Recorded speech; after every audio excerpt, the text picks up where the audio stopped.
Ma première question, Bernard, comment vous allez avec Damien?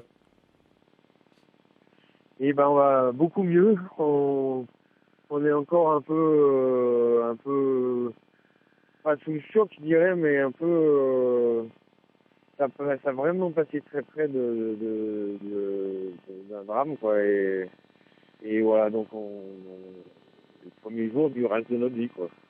Est-ce que vous pouvez me raconter un peu ce qui s'est passé hier soir? À partir de quel moment ça a commencé à être chaud, à être tendu?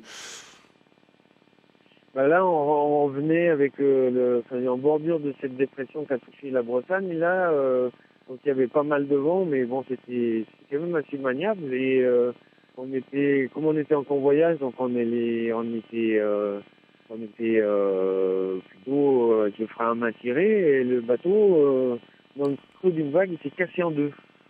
Voilà, il s'est cassé devant la cloison de mât et donc après, ben, nous on a réussi à fermer les cloisons étanches euh, qui ferment la cloison de mât du reste du bateau et commencer à appeler de l'aide quoi, parce qu'on savait que le bateau allait petit à petit couler quoi. Donc donc là il y a eu un avion français qui est venu nous survoler après avoir reçu notre signal de détresse. Et il a commencé à organiser les secours en mer. Par contre, on était assez loin. Hein, donc, il y a d'abord, ils nous ont dit qu'il y a un hélicoptère qui décollait d'Angleterre, de Falmouth, et qui allait venir vers nous, mais 3 heures plus tard, quoi. Donc, donc nous, on a essayé d'organiser un petit peu la vie à bord, voir si la situation se dégradait rapidement ou pas, et puis ben, préparer, débarquer avec tout le matériel de survie, quoi. Ça veut dire que vous, Voilà, et en- vous étiez à l'intérieur, vous étiez dans le bateau ou sur le pont au moment où le bateau se fracasse en deux? nous on était les deux à l'intérieur. Par contre, c'est pas, ça- c'était pas dangereux sur le moment pour une personne qui était dans le cockpit, quoi. Ça s'est cassé à l'avant du bateau, quoi. Donc déjà c'était bien qu'on soit dedans la table à cartes on a pu sauter sur les cloisons étanches. Donc ça c'est on n'a pas perdu de temps pour, pour essayer de garder le bateau le plus au sec possible quoi. Et voilà donc après ça a quand même fini par parce que le bateau se disloquait quoi donc ça a quand même fini par prendre de l'eau. J'ai dit, il y a l'étrave, l'étrave du bateau, enfin la partie avant, elle était désolidarisée du reste du bateau. Par contre, elle était quand même solidaire par ses câbles, ses voiles, enfin tout ce qu'il y avait en place. Donc ça tapait contre le reste du bateau. Donc le bateau, il se cassait petit à petit, quoi. D'accord, donc ça veut dire qu'à un moment donné, vous vous êtes retrouvé alors les pieds dans l'eau ou pas? Comment ça s'est passé? À la fin, parce qu'après les secours, ils ont pris du temps, puis la mer était mauvaise, donc que l'hélicoptère il essayé on a commencé parce qu'ils nous ont dit qu'il fallait qu'on mette le radeau de sauvetage à l'eau, monter dans le radeau de sauvetage et ensuite ils faisaient venir un plongeur et ils nous hélicoyaient quoi. Donc c'est ce qu'on a fait. Par contre le radeau de sauvetage il est venu se coller au bateau. On n'a jamais réussi à s'éloigner du bateau et finalement la ligne elle s'est emmêlée sous le bateau et on a dû remonter à bord. Donc après, le plongeur il a essayé enfin, de nous récupérer sur notre bateau, mais ça n'a jamais marché. Après, on a essayé de se mettre à l'eau avec une ligne pour qu'ils viennent nous chercher dans l'eau, ça n'a pas marché non plus. C'est les- c'est l'état de la mer qui était problématique. Il y avait une grosse houle et puis le plongeur il montait de la hauteur de la houle, quoi. Donc il s'est fait arracher de l'eau.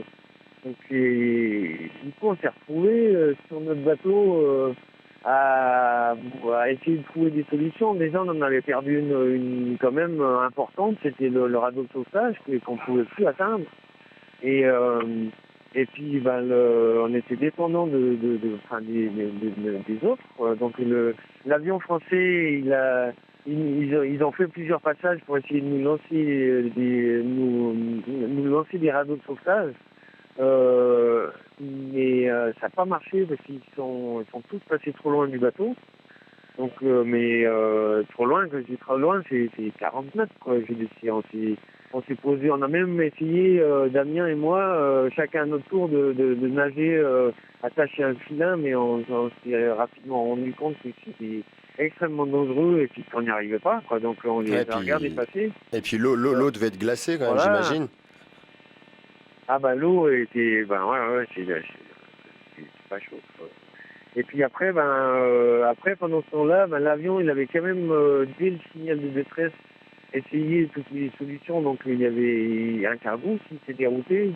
Il y avait des bateaux de pêche aussi, mais ceux-là, on les a pas vus.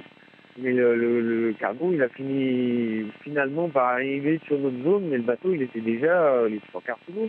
Donc nous, on pouvait plus rentrer dans le bateau. Et puis on se met à l'extérieur le bateau était planché comme, comme un bateau qui tombe. Voilà. Lorsque vous voyez arriver Après, lorsque vous voyez arriver le cargo norvégien, quelle est votre réaction? Qu'est-ce que vous dites? Soulagement, j'imagine. ah ben non, parce que je dis c'est mauvais et puis on se pose la question de comment on va monter dessus. Je veux dire, c'est pas une manœuvre qui était simple, hein. La première fois ça a raté d'ailleurs. On s'est retrouvé collé au bateau, à frotter sur le bateau, on s'est retrouvé devant l'étrave à repousser l'étrave pour pas faire simplement écraser par le cargo, quoi. Et là, on s'est demandé, comment on allait faire. Donc il a refait un tour, ça a pris beaucoup de temps, hein, puis en même temps que ça, à chaque fois que le bateau tapait la coque, il continuait à se casser. Donc on s'est retrouvé au deuxième passage avec plus grand chose. C'était pas c'était les pieds dans l'eau, c'est sûr, mais sauf que c'est quand même.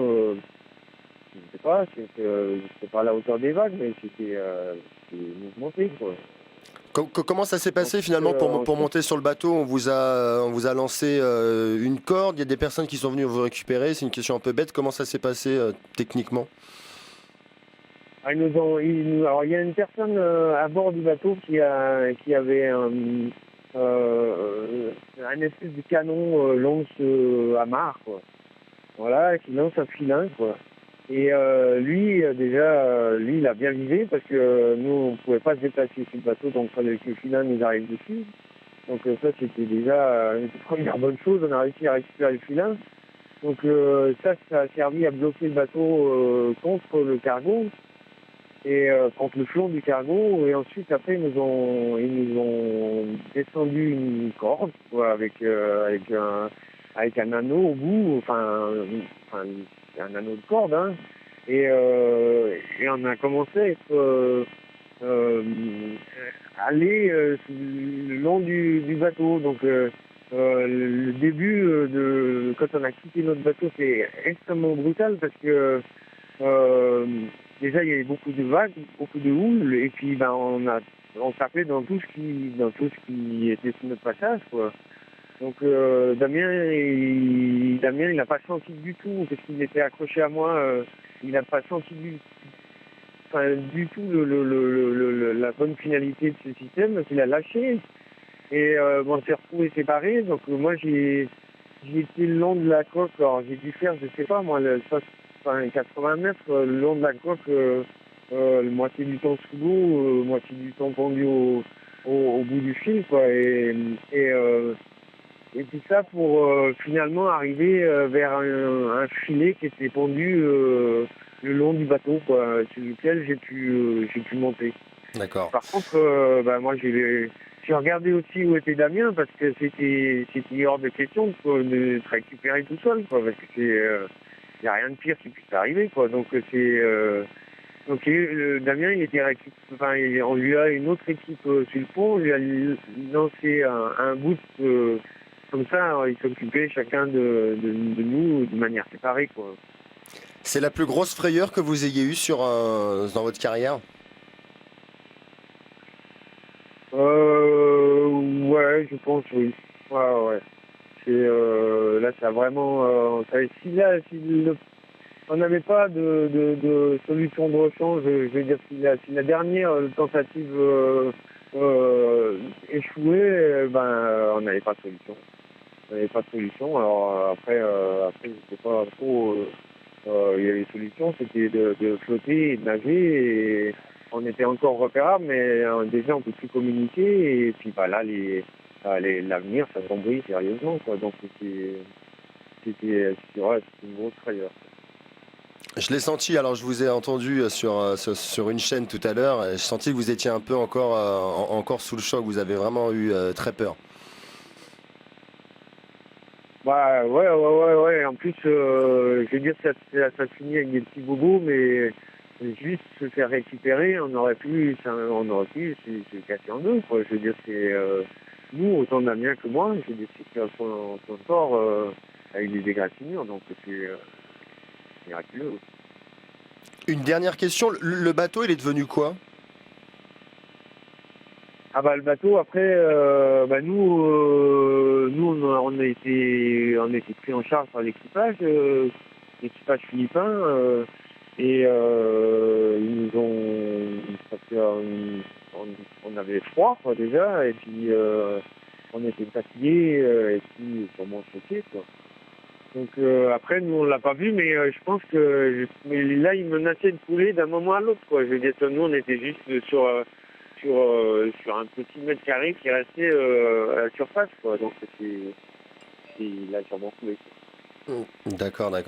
Donc ce soir c'est Noël à la Philippine alors, si j'ai bien compris. Ouais, c'est ça, ouais. On verra, mais bon, c'est Noël quand même, quoi. Je veux dire, ça aurait pu être bien pire. Très bien.